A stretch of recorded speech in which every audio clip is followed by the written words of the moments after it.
అందరికీ praise the lord. ప్రభువైన యేసుక్రీస్తు నామములో మీ అందరికీ శుభములు. ఈ సమయంలో దేవుని బిడ్డలారా, అందరు బాగున్నారా? రండి, ఈ సమయంలో దేవుని వాక్యం దగ్గరికి వస్తాం. యెషయా గ్రంథము 43వ అధ్యాయం 13వ వచనాన్ని చదువుతున్నాను. 13వ వచనం: భయపడకము, నేను నీకు సహాయము చేస్తానని చెప్పుచు నీ కుడి చేతిని పట్టుకొనుచున్నాను. భయపడకము, నేను నీకు సహాయము చేసేదను. అంటే చుట్టూ ఎలాంటి పరిస్థితులు ఉన్నాయంటే, కోప్పడేవారు ఉన్నారు, వాదించేవారు ఉన్నారు, కలహించేవారు ఉన్నారు, యుద్ధం చేసేవారు ఉన్నారు. ఇలాంటి పరిస్థితుల్లో ఇక భయం లేకుండా ఎలా ఉంటుంది చెప్పండి? అయితే ఒక మాట గుర్తు చేస్తున్నాడు దేవుడు. పురుగు వంటి యాకోబు, అంటే మన స్థితిని గుర్తు చేస్తూ ఉన్నాడు. మన స్థితిని మనకు గుర్తు చేస్తా, మనం ఏమై ఉన్నామో. మనం చాలాసార్లు నేను చాలా గొప్పవాడిని అనుకుంటాం. మన శరీర సంబంధమైన వాటిని చూసి మురిసిపోతుంటాం.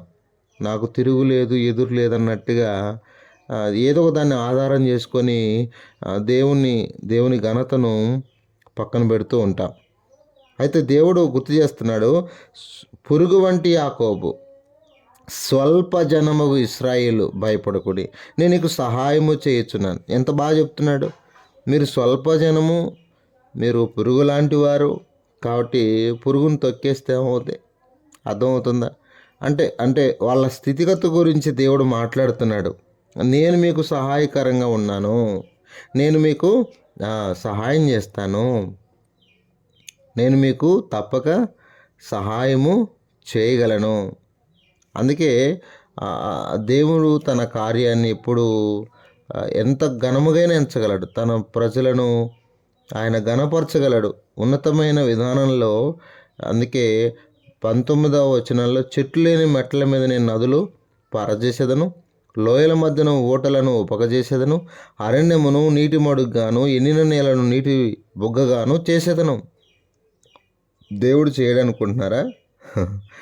అంటే దేవుడు చేసే సహాయము.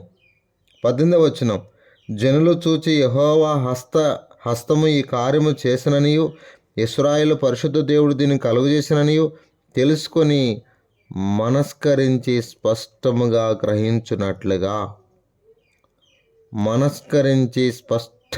గ్రహించేటట్టుగా మనకు సహాయం చేస్తాడు. ఎలా చేస్తాడు సహాయం? అందరు గ్రహించేటట్టుగా, అందరు గ్రహించాలి, అందరూ చూడాలి. అంత సహాయాన్ని ప్రభు మనకి. అందుకే అందరూ చూడాలంటే చెట్లు లేని మెట్ల మీద నదులు ప్రవహింపజేస్తాడు. ఎందుకంటే మీకు బైబిల్లో కొన్ని ఆధారాలు ఉన్నాయి. అరణ్యంలో నీటి బొగ్గలను పుట్టించలేదు దేవుడు. ఇశ్రాయేలుని ఎలా నడిపించాడు దేవుడు?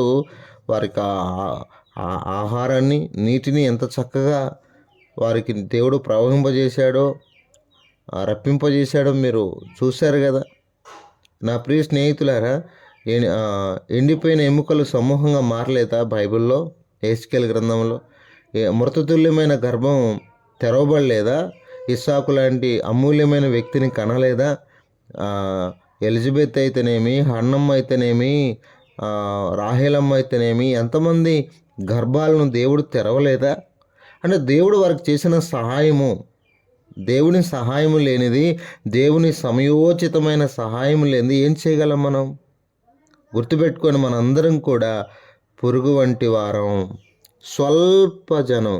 అంటే మన వల్ల ఏదో అవుతుంది, మన మీద యుద్ధం చేస్తాం, మన మీద పగ తీర్చుకుంటాం, మేము కోపపెడతాం అన్నట్టు కాదు స్నేహితులారా, అన్నట్టు కాదు. కాబట్టి ఈ విషయాలన్నీ కూడా మనము చాలా జాగ్రత్తగా అర్థం చేసుకోవాల్సిన పరిస్థితి ఉందని నేను ప్రేమతో మీకు తెలియజేస్తూ ఉన్నాను. నా ప్రియ దేవుని బిడ్డలారా, మనందరం కూడా చక్కగా దేవుని మీద ఆనుకోవడం నేర్చుకోవడం చాలా ముఖ్యం. అర్థమవుతుందా? అందుకే దేవుడు చెప్తున్నాడు, నేను నీకు సహాయము చేసేదను. అర్థమైందా? నేను నీకు సహాయము, నీ కుడి చేయి పట్టుకున్నాను. దేవుడు మన కుడి చేయి పట్టుకొని ఎంత చక్కగా మన పిల్లల్ని మన కుడి చేయి పట్టుకొని నడిపిస్తూ ఉంటాం. అంటే దేవుడు ఎంత ప్రేమ గలవాడు అర్థమవుతుందా?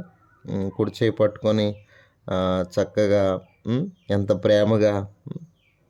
బైబిల్లో దేవుడు చేసిన సహాయాన్ని బట్టి ముందుకెళ్ళి దీవించబడిన వారు లేరా చెప్పండి? లేరా చెప్పండి? ఎంత ప్రభు సహాయం అంటే ఇక బైబిల్లో ఇక దేవుని సహాయం. అందుకే ఆపత్కాలములో దగిన సహాయకుడు అని ఎవరు పేరు పెట్టారు? కోరాహు కుమారులు. వారు చాలా ఆపత్కాలంలో ఉన్నారు.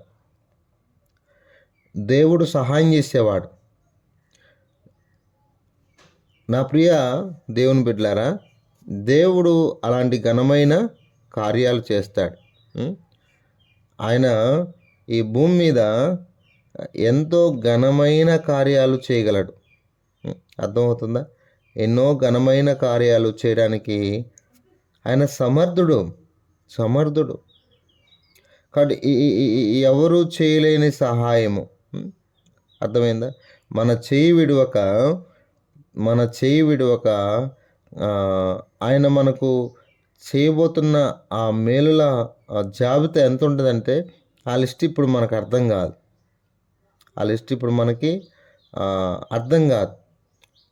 అది ప్రభు మన పక్షాన చేసినప్పుడే అర్థమవుద్ది. ఆ లిస్టు చాలా ఉంది. ఆ లిస్టు బైబిల్ రాజుల దగ్గరికి వెళ్తే రాజులు చెప్తారు, దేవుడు ఎంత సహాయం చేస్తాడో రాజులు చెప్పగలరు. యుద్ధమందు దేవుని దినవృత్తాంతంలో 1 గ్రంథం 5:22 యుద్ధమందు దేవుని సహాయం వారు కలుగుడు చేత. యుద్ధములో దేవుని సహాయం, యుద్ధములో దేవుని సహాయము. దావీదుకు కూడా దేవుని సహాయం ఎంతుందో మనము మాటల్లో వర్ణించలేమండి. అర్థమైందా? అది మాటల్లో వర్ణిస్తే వీలుపడేంత కాదు.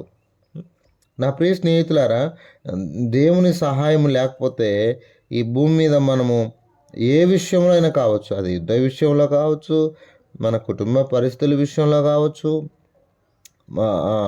నేను ఒక మాట చెప్తాను, కొన్ని అపాయాలు వస్తాయి మనకి. దినవృత్తాంతం 2వ గ్రంథం 18వ అధ్యాయం 31వ వచనం. యెహోషాపాతు మొరపెట్టినందున యెహోవా అతనికి సహాయము చేసెను అని ఉంటుంది అక్కడ. అంటే ఇక చనిపోయే పరిస్థితికి వచ్చాడు. మరి దేవుడు మొరపెట్టగానే సహాయం చేయలేదా? అర్థమైందా? నిజమండి. దినవృత్తాంతం 2వ గ్రంథం 20వ అధ్యాయం 4వ వచనం. యూదావారు యెహోవా వలన సహాయమును వేడుకొనుటకై కూడుకున్నది. కొన్ని పరిస్థితులు వచ్చినాయి. యూదావారు దేవుని సహాయాన్ని కోరారు. దేవుడు ఏమన్నా విడిచిపెట్టాడా?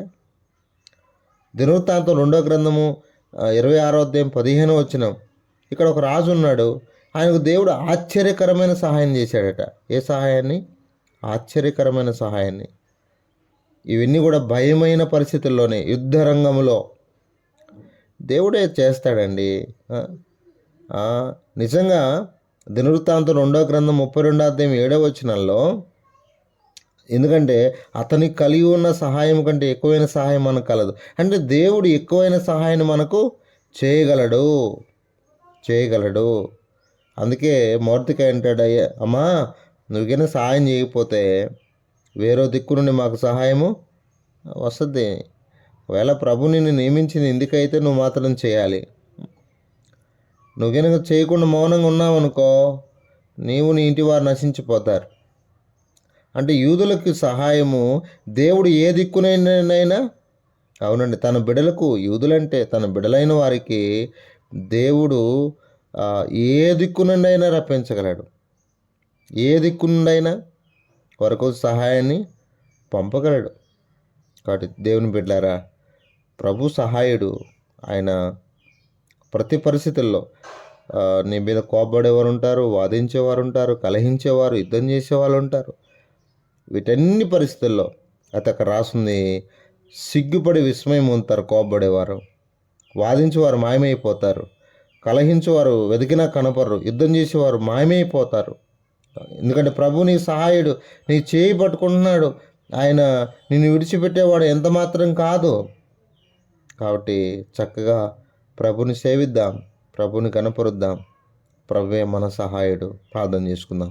పరిశుద్ధమైన తండ్రి, కృపగలిగిన దేవ, మీరు ఇచ్చిన ఈ మంచి తలంపులు పడి స్తుతిస్తూ మీ కృపను దయను కోరుతూ, ఆయన నిజమే మేము స్వల్ప జనం అయినప్పటికీ నీ పురుగులాంటి వారైన మా కుడి చేతిని పట్టుకుని నడిపిస్తున్నందుకై స్తోత్రాలు. మీరు మాకు అన్ని విషయాలు సహాయపడుతున్నందుకై స్తుతిస్తూ, ఎన్నో భయాల్లో మీరు మాకు సహాయపడుతూ ఆదరిస్తున్నందుకై స్తుతిస్తూ, మా ప్రియుల కుటుంబాలన్నీ కూడా మీరు దీవించండి. కొంతమంది ప్రార్థనా అవసరాలు కోరుతున్నారు, వారికి మీరే సహాయం చేయండి దయగల తండ్రి. మరి కొంతమంది ఎక్కువ మంది యవనస్తులు ఆయన లోక ఆశల్లో పడి మోజుల్లో పడి పాడైపోతున్నారు, వారిని కాపాడుతురండి. ఆయన మల్లేష్ కొరకు, తమ్ముడు జాన్సన్ కొరకు, ఇలా ఎంతోమంది ప్రేయర్ రిక్వెస్ట్లు పంపిస్తున్నారు ప్రభువా. వారందరినీ కాపాడుతురండి. వారందరినీ నీ కృపగలిగిన స్థలాలు తప్పించండి, బాగు చేయమని ప్రార్థన చేస్తూ, మా కొరకు ప్రార్థించమని కోరిన అందరి కొరకు ప్రార్థన చేస్తూ, యేసుక్రీస్తు వారి శ్రేష్టమైన నామములో ప్రార్థన చేసి అడిగి వేడుకొనుచున్నాము తండ్రి. ఆమేన్.